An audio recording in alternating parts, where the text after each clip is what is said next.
It's an exhibit that's been nearly 3 years in the making, ensuring the history of Mossville is preserved and a community is never forgotten.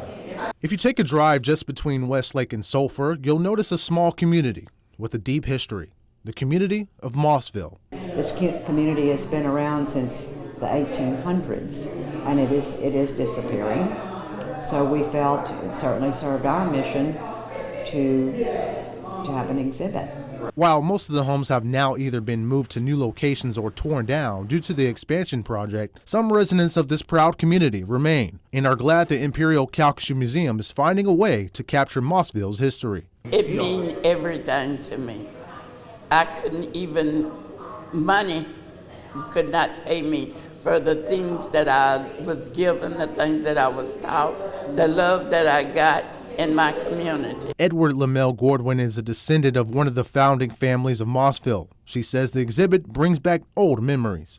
It makes me think about the good old days that I had. Committee members for the museum spent nearly 3 years gathering artifacts, pictures, and memorabilia in order to make sure they were able to capture the rich history of Mossville. Susan Reed is the executive director of the museum. She said she felt it was important to make sure this community wouldn't go forgotten, so she submitted a grant proposal to Sasol. The proposal entailed plans for funding a collection of oral and written history and the exhibit. Part of the mission of the Imperial CALCASIEU Museum is to preserve the history of the old Imperial CALCASIEU region. But there were some who protested Sasol's involvement in the project. They didn't came and stole our land.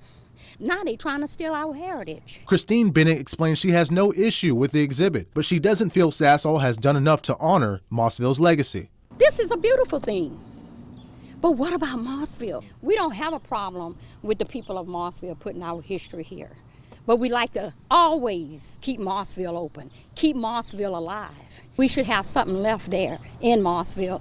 Bennett says what Sasol offered residents isn't enough for those who decided to stay. How can they tell us what we want for our property? We know what we want for our property.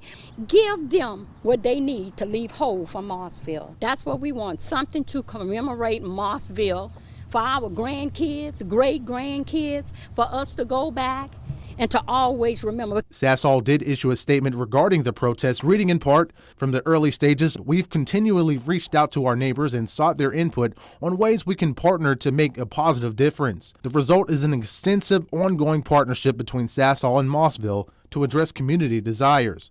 Now, if you're interested in visiting the Mossville exhibit at the Imperial CALCASIEU Museum, you can visit Tuesday through Friday from 10 a.m. to 5 p.m. and also on Saturdays from 10 a.m. to 3 p.m. For now, at your service, Paris Jones, KPLC 7 News.